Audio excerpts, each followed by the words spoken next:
Dear students, welcome to the massive open online course. My name is Dr. Milton Devadayavu, Assistant Professor, Department of Public Administration, Madras Christian College, Chennai. In the previous session, we were discussing about center-state relationship. Today, we are going to discuss such a interesting topics: who can levy tax, who can collect the taxes, who can utilize those taxes. But this article 268 to 293 of part 12 explains about the financial relations of the center and state. There are 7 things we are supposed to discuss. First is allocation of taxing powers. Second is distribution of taxing revenue.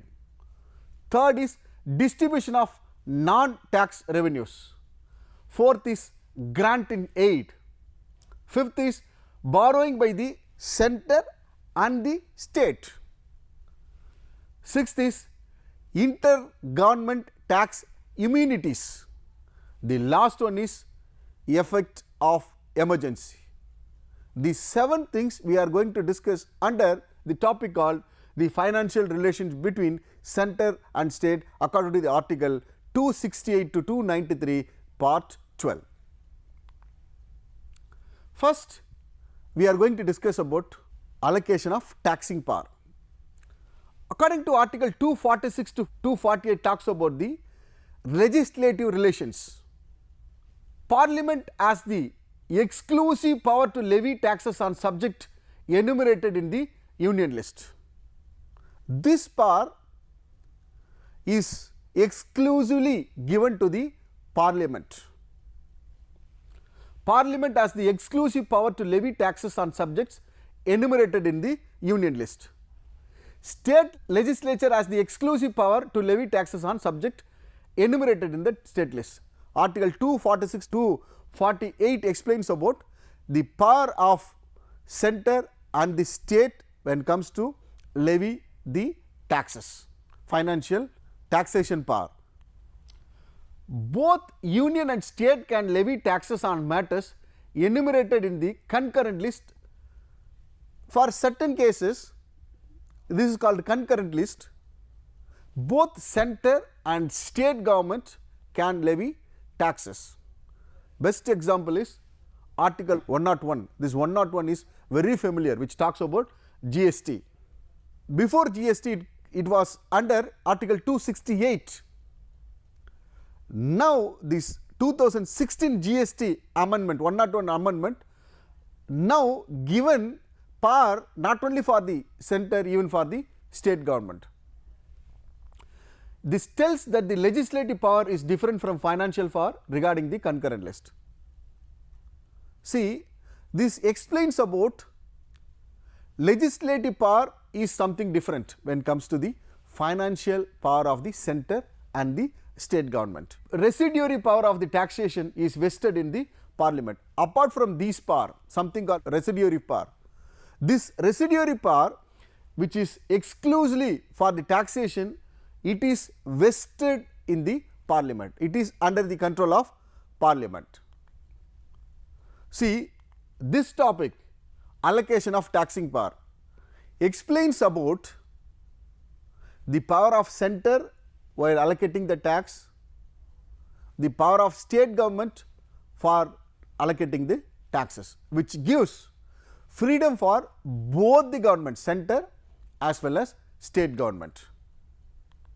Now, we will discuss about distribution of tax revenues. Second one, distribution of tax revenues are 2 important amendment act, article 80 and 101. These 2 amendments explains about how this tax revenues can be distributed between center and the state. The 88th Constitution Amendment Act led to the way for article 268, which means the service tax levied by the union and collected and appropriated by the union and the states. The 80th Amendment, which has led the way for Article 268, service taxes levied by the central government, collected and appropriated by the center and the state. The 80th Constitution Amendment Act was made by the 10th Financial Commission in the year of 2000. See, this recommendation, this 80th amendment, how this power has been given is 29% of income should be given to the state government, which means union government cannot keep all the revenues which has been collected by the union government. 29% of the revenue from the total revenue has to be given back to the state governments. This is known as alternative scheme of devolution, how the power is being distributed from center to the state. That is why it is called alternative scheme of devolution, distribution of tax revenue. Taxes are levied and collected by the center but assigned to the state. According to the Article 269, it mentions about taxes are levied and collected by the center but assigned to the states, which means taxes are levied by the center but assigned to the state government. It is for the state government. State government has to collect taxes on the sale or purchase of goods other than newspaper. In the course of interstate trade, if any trade happens between two states, for an example Tamil Nadu and Karnataka or Punjab and Gujarat, the proceeds under this from part of the consolidated fund of the state. Taxes are levied and collected by the center but distributed between the center and state according to Article 270. Taxes are levied by the center and collected by the center, but there will be a distribution between center and the state according to Article 270. The matter of distribution of these taxes is prescribed by the President based on the recommendation of the Finance Commission. Based on the recommendation given by the Finance Commission to the President, so that these distribution will take place. Sometimes Finance Commission can give recommendation based on the need of the state, based on the expenditure supposed to be met by the state government, so that in order to meet the expenditure, Finance Commission can give recommendation to the President, so that based on that this will be distributed. The third is distribution of non-tax revenue. First we discussed about allocation of tax revenue, the power between center and the state. Second is about, we discussed about distribution of tax revenue. Third is, we are going to discuss distribution of non-tax revenues. The union government receipts from railways, banking, communication, coinage and currency, public sector undertakings owned by central government, public sector enterprises owned by central government, post and telegraphs are the few examples. Distribution of non-tax revenues. For the state governments, receipts from irrigations, fisheries, forest and state owned PSUs. These are all few examples for the distribution of non-tax revenue. Revenue which comes from these will be distributed for the union government and the state government, because these are all non-tax revenues for the center and the state government. For an example, if central government owned public sector enterprises or the revenue which comes from the state owned public sector enterprises, it is the revenue for the respective government, for the center or the state government. Now we will move on to the fourth one is grants in aid. What is grants in aid? Constitution provides for a grant in aid to the state from central resources. State government can get grant in aid from the central government. There are two types of grants. First is statutory grants, second is discretionary grants. Statutory and discretionary grants. What is statutory grants? Article 275 provides power to the central government to provide grants to the needy states. According to the Article 275, whenever the state governments are in the need, at that time they can get grant from the center, according to the Article 275. This grant may not or cannot be the same for all the states. It may differ from one state to other state, because the need of the state definitely differ. Whatever need for the West Bengal may not be the same for Maharashtra. Whatever need for the northeastern states may not be same for the southern part of India. It differs from state to state. Based on the requirement, based on the need, this grant in aid will be given to the respective states. The grants can be given based on the recommendation of the Finance Commission. Who will give recommendation to give certain grant, certain amount as a grant to the particular state? This recommendation will be given by the Finance Commission. They will have a detailed study, detailed report for allocation of certain amount as a grant to the particular state based on the need of the state. Second, discretionary tax.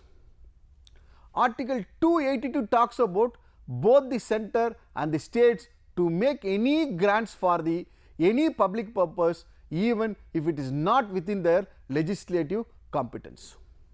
This discretion means they have discretionary power to give grants. According to Article 282, it talks about for the both center and the state to make any grant for any public purpose.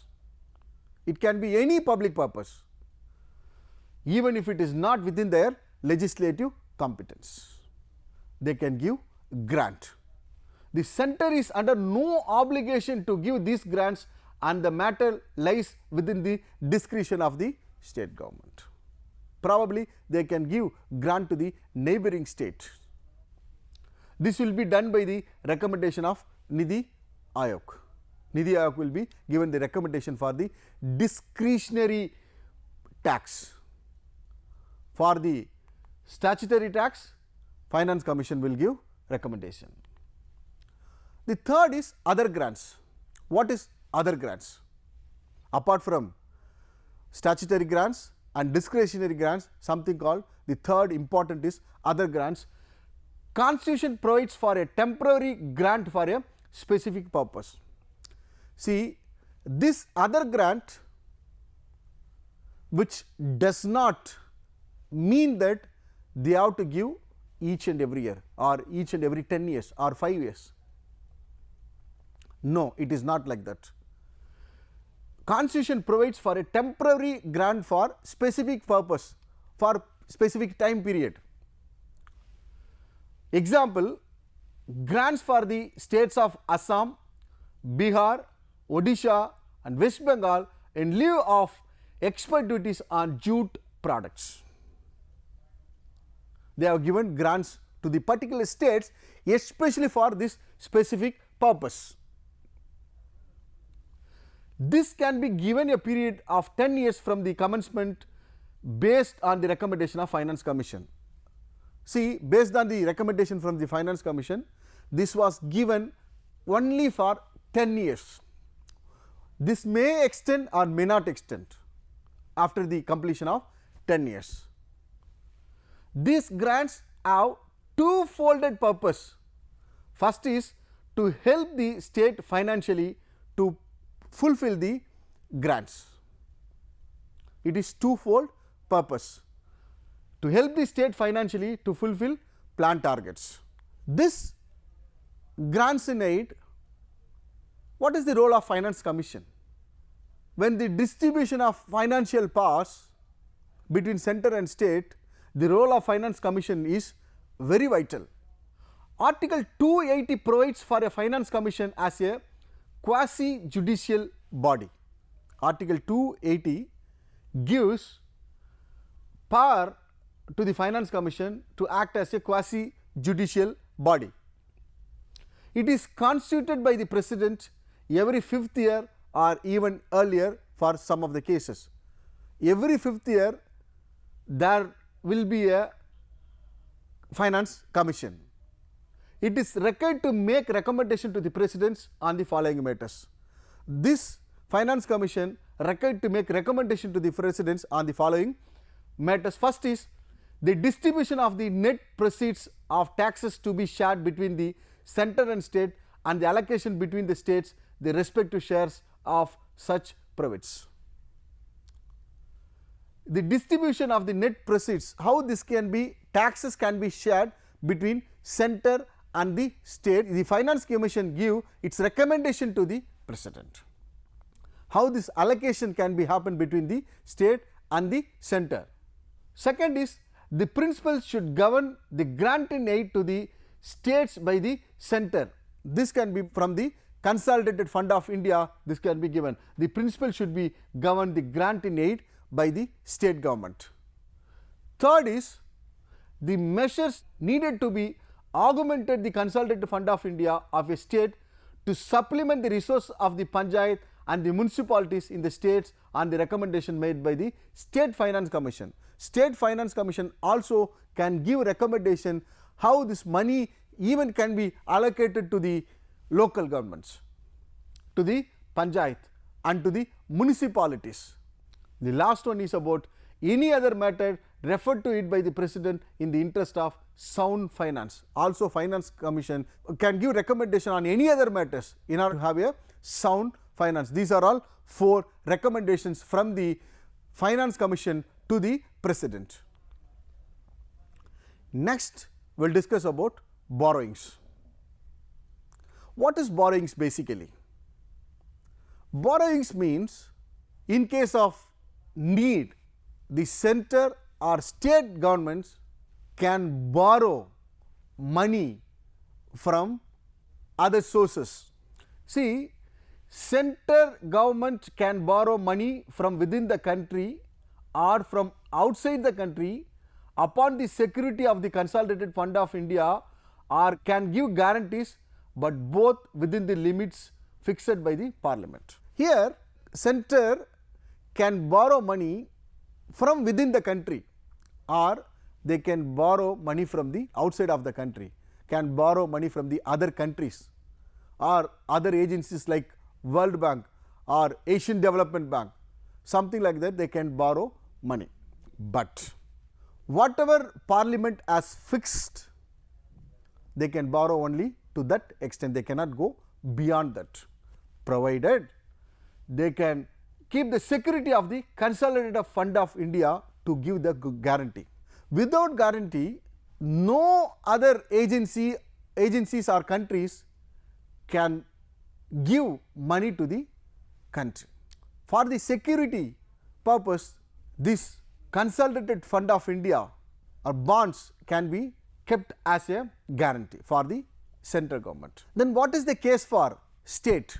Even state government also can borrow money, but with the limitation. What is that limitation?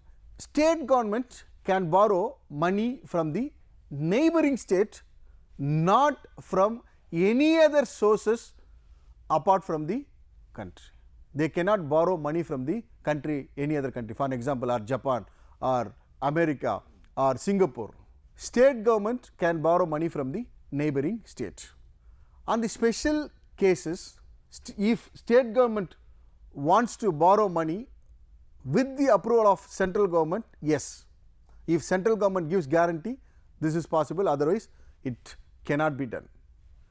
But the state government can borrow money only from within the country, not from the outside country, upon the security of the Consolidated Fund of the state, or can give the guarantees, but both within the limits fixed by the state legislature.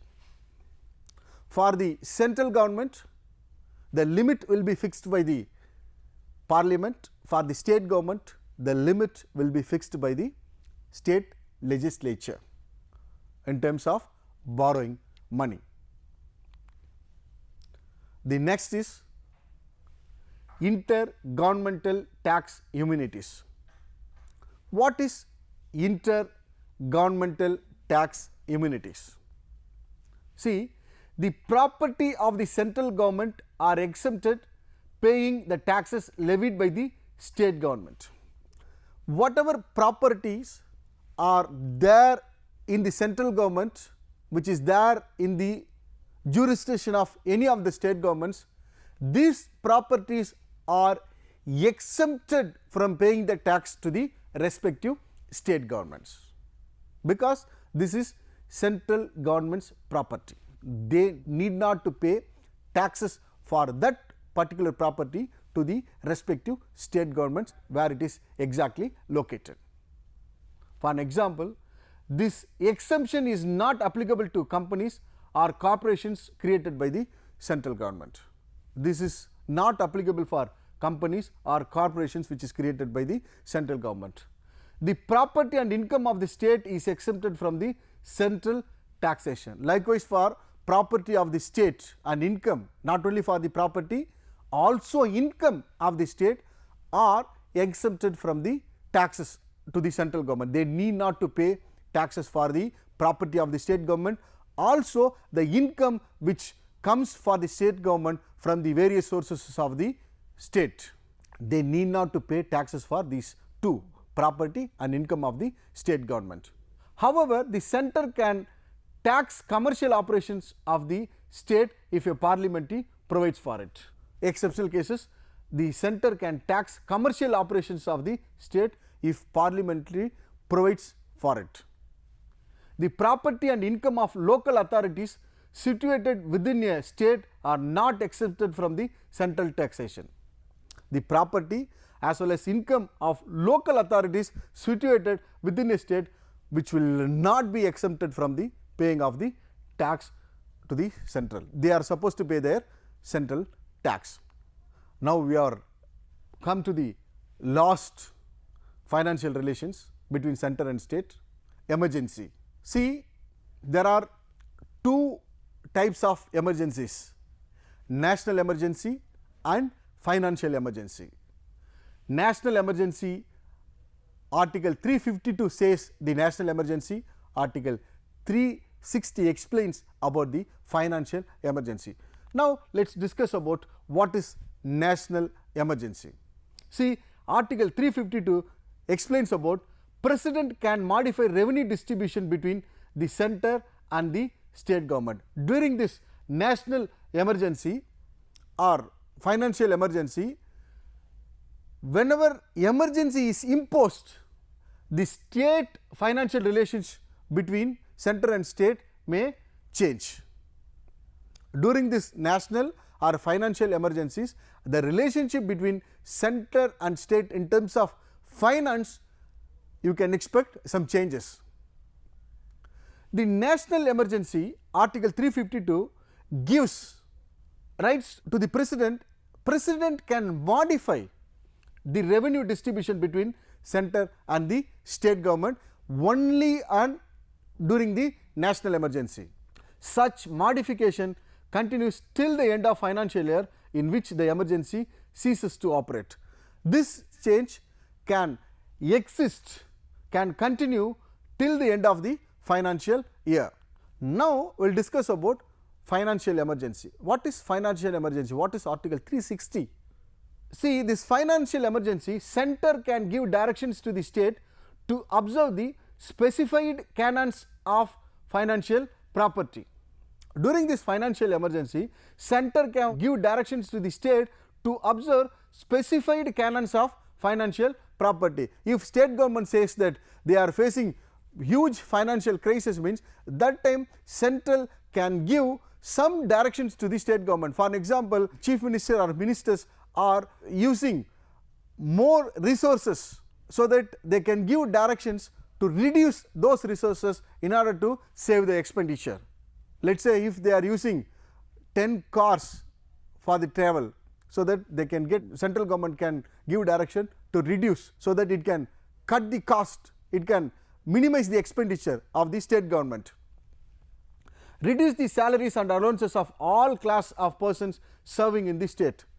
Central government can give recommendation to the state government to reduce the salaries of the government employees for the certain period, so that if this reduction can help to save certain amount of money, so that this money can be used for the welfare of the state government. To reserve all money bills other than financial bills for the consideration to the president. They can reserve all money bills and other financial bills for the consideration of the president. Next one is very happy thing is, so far till now, not even one time financial emergency has not imposed in our country. So it is not so far it has not happened in our country. Now we will discuss other important division of functions. In a federation, the federal government is assigned function which relates to affairs of the country as a whole. It gives how these functions can be divided between center and state. In India, the division of functions between center and state is the result of the fairly a long process of devolution. How this is divided, these powers and function is divided between center and state. The constitution also has provision about financial relations between center and state government for raising enough funds. Constitution given such a power for both the government, center and state, to levy taxes and collect taxes, to raising enough funds for the welfare of the respective government. Article 292, which authorizes the union government to borrow upon the security of the consolidated funds of India within the limits which may fixed by the parliament from time to time, which gives such a power to the parliament, they can fix time to time. Article 293 fixes territorial limits on the borrowing of the states, which clearly explains about how the center and state government can borrow money within the country or outside the country. What is the regulation for borrowing money from within the country? What is the regulation for if they are borrowing from the other countries or other agencies like Asian Development Bank or World Bank and so on. Article 285 exempts the property of the union from all taxes imposed by the state or by any other authority within the state unless parliament by law provided otherwise. Article 285 says about the exempts the property of the union government need not to pay taxes to the state government, whatever property union government holds in the respective states. During the proclamation of the financial emergency, the president can suspend the provision relating to the division of taxes between the union and the state grants in aid to the state. That is the power of the president. During the financial emergency, president can suspend the provisions relating to the divisions of the tax between center and the state. Grants will be given to the state. Based on the 10th Finance Commission recommendation, an alternative schemes for sharing the taxes between union and states has been enacted by 88th Constitutional Amendment Act 2000. According to this amendment, 29% of the gross proceeds of the union taxes and duties to be given to the state governments. Now we reached at the end of this lecture. I would like to recap what important topics we discussed under the article 268 to 293 part 12, which explains the relationship between center and state. First is allocation of taxing power between central and the state government, distribution of tax revenues, distribution of non-tax revenues, grant in aid, borrowing by the center and state, intergovernmental tax immunities, effect of emergencies. These important 7 topics we discussed under center-state relationship. Just I would like to conclude my session by saying the constitutional provisions in India can be traced to division of powers given in the Government of India Act of 1935, clearly explains about the constitutional powers between center and state. The division of power provision in the Constitution of India is elaborately outlined in the 3 lists. These lists are list 1 union list, list 2 state, list 3 concurrent list. So far we discussed about the center state relationship. Dear students, you can make a note of few questions, so that if you go through these questions, you will be able to understand in a detail about this topic. First one is about what is the division of parts. What is list 1, list 2, list 3, union list, state list and center list. Also, what is mentioned in article 268 to 293 when it comes to financial relationship between center and state. With that, I would like to conclude my session. All the very best. Thank you so much.